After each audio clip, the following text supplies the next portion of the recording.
Hi there YouTube, welcome back to my channel. I'm Lisa the PFJ. I hope you're having a wonderful day today, this beautiful Sunday morning. Just wrapping up the weekend here and getting back into the normal weekly grind. So for you guys who start the normal weekday on a Monday, your weekend's still going on and I hope you're enjoying it. And when your week starts, I hope you're all ready to go to start another one. I am going to talk to you today a little bit about something I promised last week on one of my other videos, about to go a little bit more in depth into the Lord of the Rings of Power, specifically the deep dive special edition exclusive that they gave to Empire magazine. Now I'll start off by saying that I actually haven't read the entire thing. The problem being on my end that Empire magazine is not an easy publication to come by where I live. I live in the Middle East and it's not readily available here. I'm aware that I believe you can get an online version of it by subscribing, but that would mean subscribing, which I don't really want to do.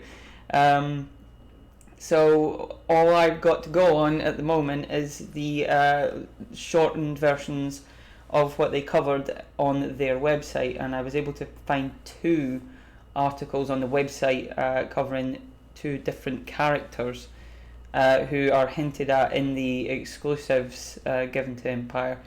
The first of which covers the version of Galadriel that we're going to see in this series. And excerpts from the interview that they had with the young lady playing her, called Morfydd Clark.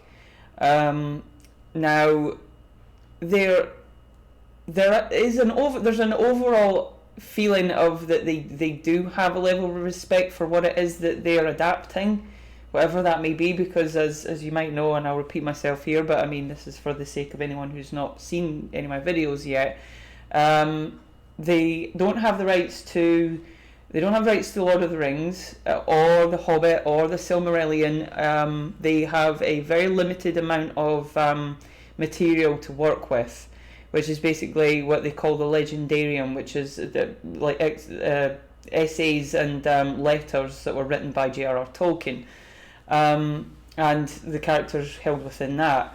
Now, the version of how the overall feeling is that they do have some modicum of respect for what it is that they're covering, but the other theme that runs through it, even in the short amount of words that you see in this article on Empire's website, is that this isn't your dad's Galadriel. That's the overarching sort of feeling that I get from it. That it's repeated more than once that, you know, this isn't the same version that you saw in the Peter Jackson movies. It's not the Cate Blanchett one. It's covering a version of Galadriel who's got a long way to go before she reaches that version. So which would be fine in any other fantasy franchise, but in something that is so highly revered and respected and loved by so many people, when you hear someone say that this isn't going to be the same thing that you're used to, that immediately throws up some very big red flags. No one wants to see this fucked with, essentially. The language is the best way I can put it. It's the best way to put it across. No one wants to see this getting fucked with, because people love it that much, and they love it for what it is and what it has been, and for how it was created by J.R.R. Tolkien. So this overarching feeling that they're just going to change her and make her nothing like what she is like in the new ones. I mean, any other character, yes, it would be understandable if they're going to make her go through some sort of personal growth and development, then fine. But basically, from what it looks like as well, if you've seen the images of the covers that they did for the Empire magazine special feature, has the actress playing Galadriel on the front cover sat on some kind of... She's sat in a masculine pose. There's no other real way of putting it. She's wearing armour. She has a massive sword attached to her back.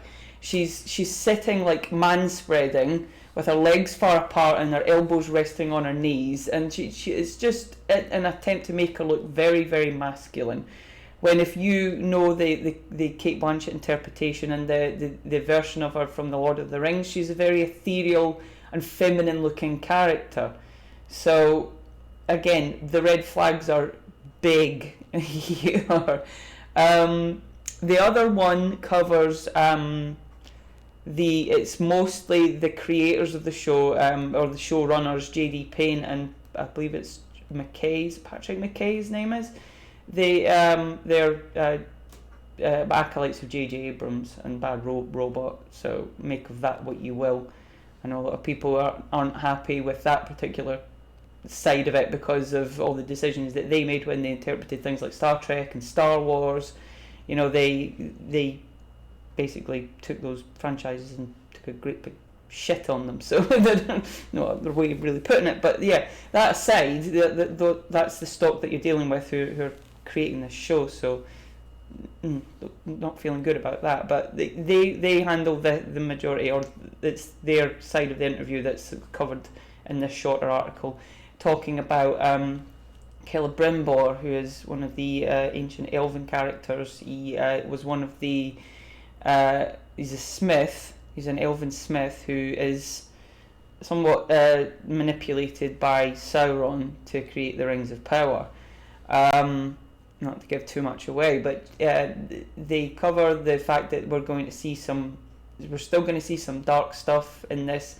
That we're going to go to Barad-dûr, that we're going to see the Lair of Shelob, the spider, which is fine. I mean, if that's where they want to go with it, then okay. But again, it just doesn't. Nothing in it really gives too much away. I mean, and I wouldn't want them to anyway, because I mean, I think very much when any like company or media outlet or any one of these studios, if they're promoting something, the best possible tactic they can use is show don't tell. If you've got so much faith in what it is that you're making and you think it's good, then the best thing you can do is just put out a trailer and just go and also pay respect to the people that have come before you as well, who have made this, but not just the ones who have made it, but the ones who have watched it, the ones who have read it, the ones who have consumed it, because I mean, consume is the word of the day. Because I mean, I don't know about you guys, but personally I think this looks like it's just going to be a product to be consumed rather than an actual story or a series that is going to be artistically well done and respectful and faithful to the Tolkien works. But that going a little bit off tangent there. The overall feeling is that they don't necessarily disrespect what came before them, but they certainly don't feel like they owe it anything either, because they seem very happy to take these works and just do their own interpretation of it. And to quote someone who I heard talking recently, I can't remember as they said it exactly. People don't watch. They don't go to watch. They don't go to watch products made to see them being interpreted in a different way from what they are in the original source material. They go to see that source material and see it being adapted faithfully. So, like, I believe, in fact, I've just remembered it was George R.R. Martin who said it. He said that if I'm going to see an adaptation of The Great Gatsby, I want to see The Great Gatsby. I want to see the characters from this. I want to see Daisy. I want to see Gats. I want to see the people, the people from the original. I want to see those characters. I want to see them as they are supposed to be, they were written by Scott Fitzgerald. And as much as he's gone down, he's another whole other kettle of fish to deal with. George R. R. Martin, he's absolutely spot on. I mean, and that therein lies the problem with this, is that this isn't being made to satiate the fans and the people who have been fans of this stuff for years and years and have read all the books and have seen the Peter Jackson movies, and are faithful fans of this as it's been up until now. They're doing this at the behest of who knows, in order to satiate a certain agenda or to satiate a certain corporate agenda, and it's not going to be well received if anything that's been seen so far is anything to go by. All you need to do is look at everything that's come so far this year. You've got the initial teaser, which was not very well received, and as we know, and I'll repeat again, anyone who did voice any concerns about it were dubbed all the words, the Ests, the phobes, the usual shit. Then we had the disastrous super fan reaction, which I covered in a previous video. If you feel like it, go check it out. Which, same again, wasn't received very well, and again, anyone who did voice any of these concerns about it, they were given the labels, they were called all the names online, on Twitter, etc. And yep, and then so it goes again with this, the release of this Empire magazine thing. Prior to that, as well, there was the YouTube experts, or the Tolkien experts and scholars and YouTubers who cover primarily Lord of the Rings, when they were invited to the UK to have a sit down, watch some clips of the show put together into a 20-minute video, and then a Q&A with the showrunners.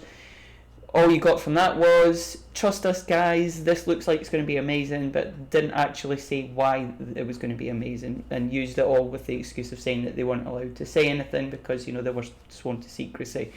So it's a whole lot of, trust us guys, this is going to be great, but then if you say anything that doesn't make sense to you don't think looks particularly good, then you're labelled all the things. And there's the other approach, which I particularly hate, when they say that you've not seen it yet, you've got to give it a chance. No. Just no. And sorry, but you've not earned the grace or the benefit of the doubt enough at this point to tell everyone that they've not seen it yet. And that particular approach has been used so much now to this point, where people have watched the thing, and then they've seen, when after they've seen it, they've decided they don't like it, and the reaction they get when they tell people that they don't like it is enough to make them throw their hands up and go, well, no. Well, it certainly has me anyway. It's made me think I'm not prepared to give the benefit of the doubt anymore. If I see something, something stinks, then there's a reason. It's if it walks like a duck and quacks like a duck, then it's a duck. That's the thing.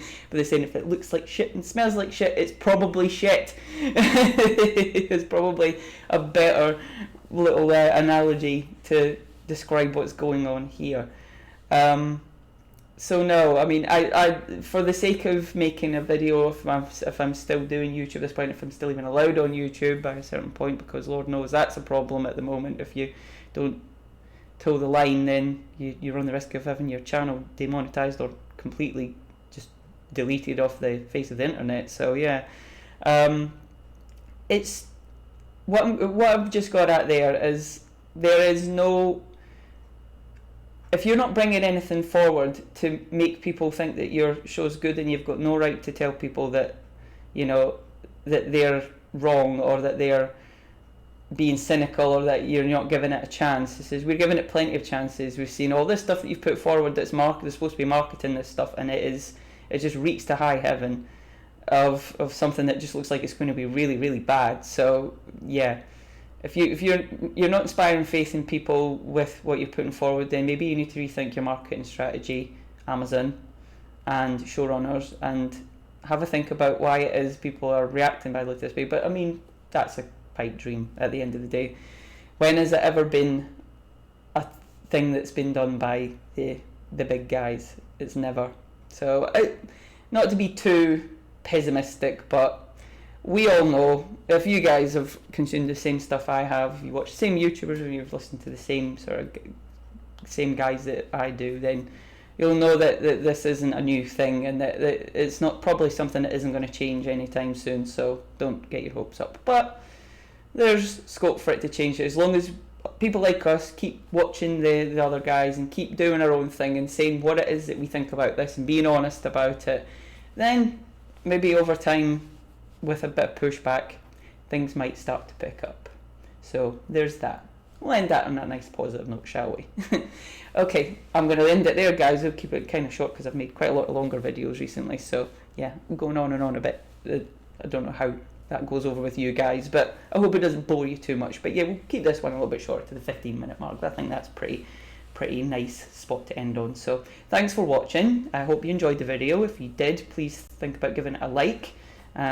Please think about subscribing to the channel. Please think about turning on the notifications, which I forget to mention all the time, because I know it's not always the most foolproof way of making sure you get to see the videos you want to see, but try to do it anyway if you wouldn't mind. Consider commenting on the video if you think there's anything that you can bring to the conversation, albeit in a respectful manner if you wouldn't mind. And also think about sharing it if there's anyone you think might be interested. If you've got any other Lord of the Rings fans who you might want to show this to, then please do. I would very much appreciate it. And with that out of the way, I say thanks again, and I'll see you guys on the next video. Take care everyone, and bye bye.